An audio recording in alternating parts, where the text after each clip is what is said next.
Blessed is she who believed that there would be a fulfillment of what was spoken to her by the Lord. These words Elizabeth utters apply to both women in today's gospel lesson. Both Mary and Elizabeth find themselves in extraordinary chapters in their lives, pregnant in unusual circumstances. Elizabeth, in her old age, by all accounts, barren, past childbearing age, 6 months pregnant. And her young unwed cousin, Mary, subject to scandal and potential social isolation. Both women receive unsettling news from the angel Gabriel in a time when they have no access to sources to corroborate, no internet, no cell phones, no email accounts. The only way for Mary to verify Gabriel's news that her older cousin Elizabeth is pregnant after years of barrenness is to go and see for herself. So, of course, she makes haste. Can you imagine Mary's countenance as she scrambles towards Elizabeth's house breathless? As Mary approaches, Elizabeth's unborn infant leaps for joy in her womb, and Elizabeth knows that Mary is the mother of God. Elizabeth has no way of having known of Mary's pregnancy.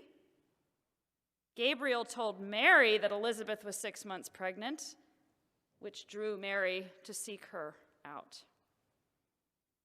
In an instant, each woman knows what Gabriel told her is true. Blessed is she who believed that there would be a fulfillment of what was spoken to her by the Lord. What a bond.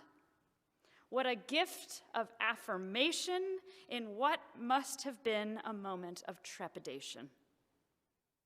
Each heard unbelievable news from Gabriel, and for each woman, great risk and vulnerability reside in Gabriel's words. Mary and Elizabeth find comfort together as they comprehend Gabriel's news and assume their respective vocations.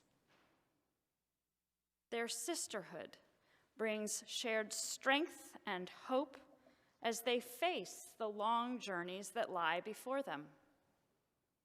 And both respond with joy.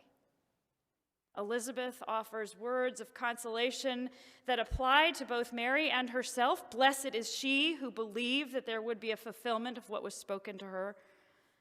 And Mary breaks forth into the Magnificat, as we just sung. Both women respond to their connection with deep joy. Considering their life stories to this point, Gabriel has given them a gift in the invitation he extends. Mary and Elizabeth need each other, and they find each other. That's the beauty of a truly spiritual friendship. A friendship born of kindred connection to God, where both are able and willing to share wild experiences and vulnerability. As the late poet and priest John O'Donohue explains, vulnerability connects us to God. He writes, "We are not vulnerable simply because we are childlike adults in an imperfect world. We are vulnerable because we carry in us a deep strain of God's caring.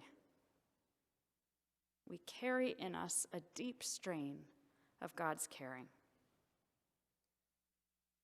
In spiritual friendship, we are drawn closer to God.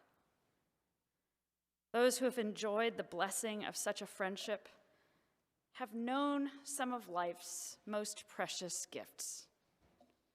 To know what it is to be loved without judgment, to be able to converse and find meaning in challenges and suffering, to embrace the true self rather than being defined by suffering we've experienced, to help one another celebrate what is rather than focusing on what is not.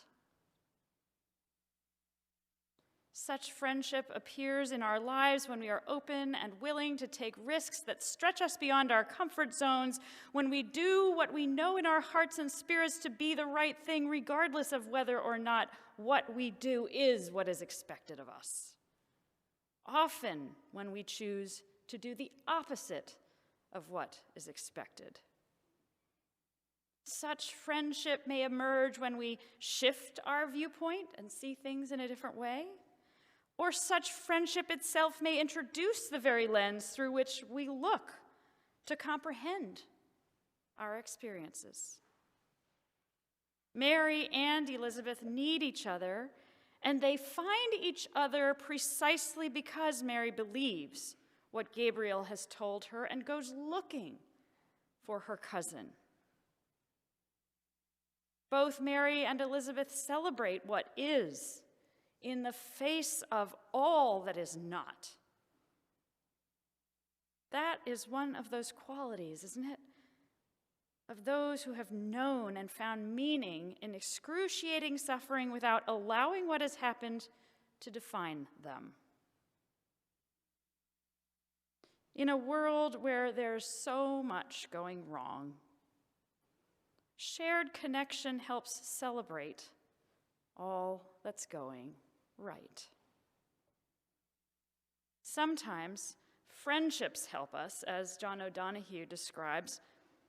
Sometimes friendships help us from the urgency of our hunger to behold that we are already at the feast.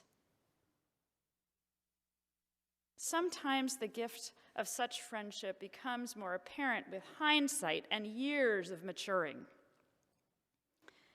It can be that way with gifts. This is what John O'Donohue says about gifts.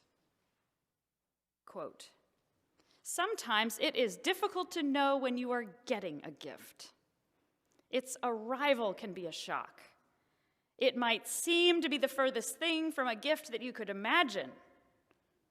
The beauty of the gift is the secret way it awakens us to growth. Every life is blessed with a different sequence of gifts. Often, the gift arrives secretly, and you only find it later. Or perhaps you are looking back over time as you would look through an old drawer, and you come upon something you had put away ages ago. You rediscover the gift and enter again into its wonder." End quote. In this season of intense commercial gifting, let us slow down and behold the feast we already enjoy. Celebrate all that is going right. Take stock of the innumerable gifts we have already received, and give great thanks for the spiritual connection that makes all our losses and griefs experiences that instruct without defining. As we await the arrival of God's greatest gift to the world, his Son, let us give thanks for abundant, life-giving gifts.